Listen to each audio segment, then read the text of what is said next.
Good evening, everyone. I hope you're all having a wonderful night. My name is Walter Cortina.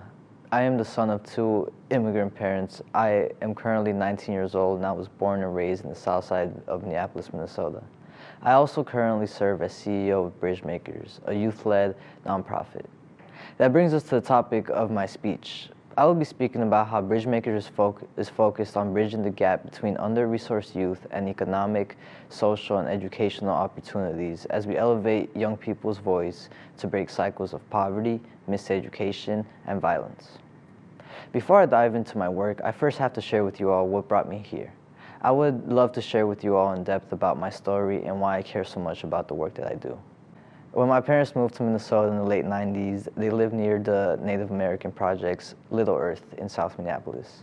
Being the very curious young kid that I was, I always paid close attention to my surroundings and my environment. I was raised learning about the Native American culture with having friends and even some of my parents' friends being people from the Native American projects. I learned about the oppression that was brought to Native American people and the genocide that took place. Also, through school, I learned about the African American culture, in addition to the deportation of my own Latinx people. All this gave me the drive to want to be able to make and bring change within my life, even if it wasn't in such a major way. Yes, I was very young, but it doesn't take rocket science to notice that these cultures of people needed help and better opportunity for a better life. Little did I know what life had in store for me. In addition to the environment I was raised in, I wanted to emphasize two very critical life-changing events that I went through. When I was about 8 years old, my father had been deported back to Mexico, to his hometown in Mexico. My mother, now a single parent responsible for taking care of two kids, was shocked to find out that she was pregnant with another boy a few weeks after my dad had been deported. Another boy, wow, 3 in a row. I had to watch my mother struggle to raise her kids as she would barely be able to take care of herself. I have to be honest with you, this brought more motivation to me to want to make something of myself growing up. A few months after I had turned 13, my mother, who worked so hard to maintain us over the years since my dad's departure, was finding herself in the same situation, being deported back to Mexico. When my mom was in the transition of leaving, she had asked me if I wanted to stay or if I wanted to go with her. Knowing that America had better opportunities for education, I had decided I wanted to stay with my older brother and take care of myself. My mom was reluctant to leave me alone at such a young age, but she had a lot of belief in my potential, in what I can become through being here in the land of opportunities. Not gonna lie, my older brother and I faced a lot of hardships as we struggled to pay rent for the townhouse my mom had left us to live in. We slowly lost the heat, the lights, and even the warm water. Long story short, we lost the house and were being evicted because we weren't able to pay our rent. My brother and I were couch hopping as we were figuring out where to stay. We talked with some relatives and they were able to provide some housing for us. My older brother went with one of my mom's sisters and I went with another. Shortly after moving in with my auntie, she got breast cancer. With her treatment, she was unable to work, thus not being able to pay the bills. With this sticky situation, I had to step up and work to help maintain us as we were going through hard times. Sadly enough, my mother also got breast cancer around the same time. I was 14, working 2 to 3 jobs as I was going to school full-time, trying to maintain myself and my family. As you can guess, all this added to my previous stress and situations in life. I had started to build up a lot of anger and sadness, a strong urge in the sense to want to voice my situation and hoping to receive support to be able to change the way that I and my family were living. More importantly, I wanted to do something about the future generation of my family, especially for my little brother. I wanted to make sure that I would be able to get to a point in life where I would be able to help myself and other people going through similar situations to what I was going through. Whether it be to create a business, an entity, a project, or whatever, I just wanted to make sure that I would be able to do something. In my freshman year of high school, I was at a very unique school. It's actually down the street, so shout out to Venture Academy. Fate loves irony, right? Anyway, throughout the year, I had worked with a great mentor of mine who was the director of the school at the moment. Also, shout out to John.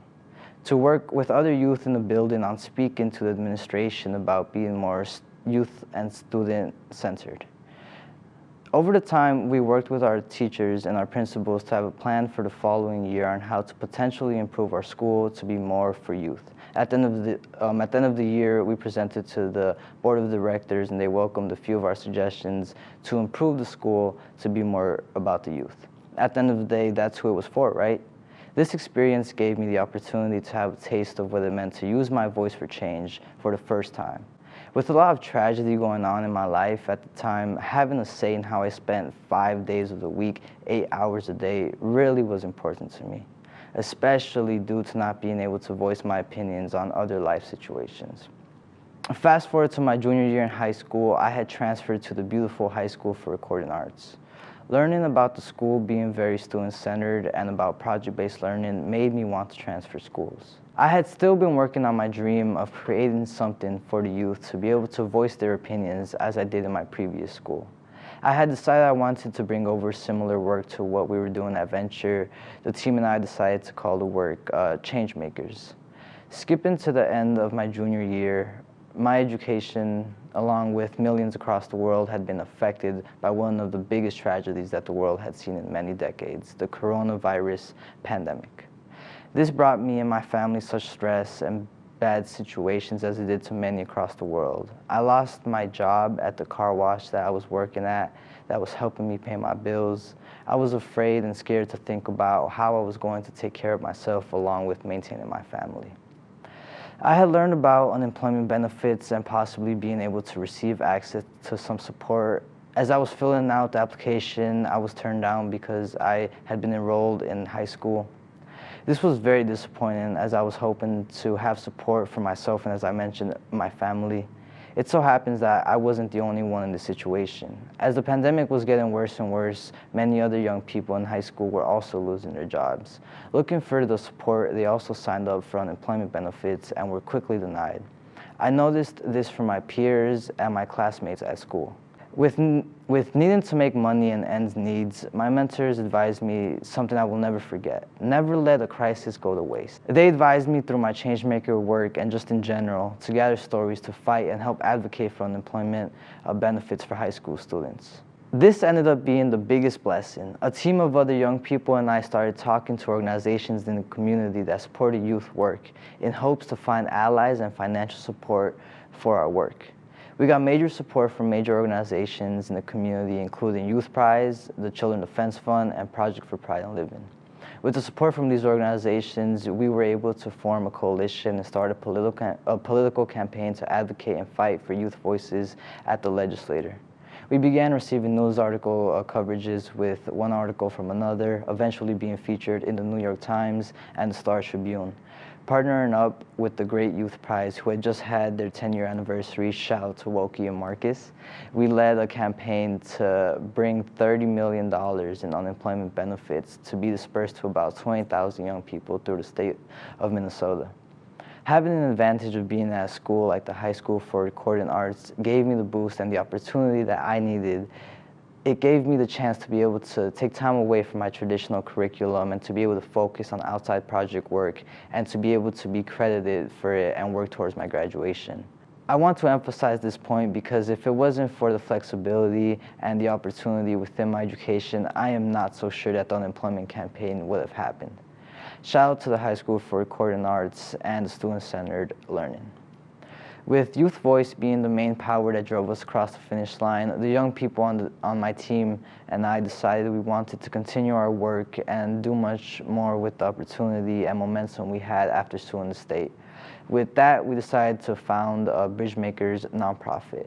Since the beginning of our work, my team and I, being the community that we serve, have made a lot of progress. Not only did we win a lawsuit against the state of Minnesota for $30 million, but we changed a 90-year-old law that prohibited high school students from receiving those unemployment benefits.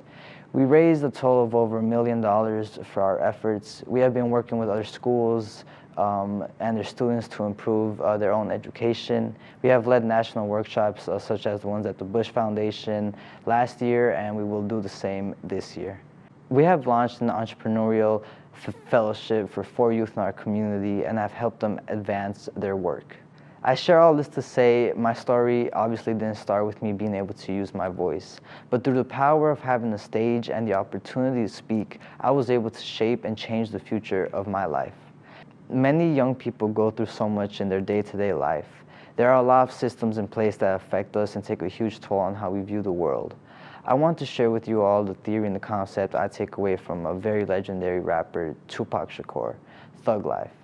The hate you give little infants F's everyone else. This means how we treat, help learn, and show the world to young people affects everyone. I very much believe in this concept because depending on how we grow up, it strongly shaped how you will impact this world.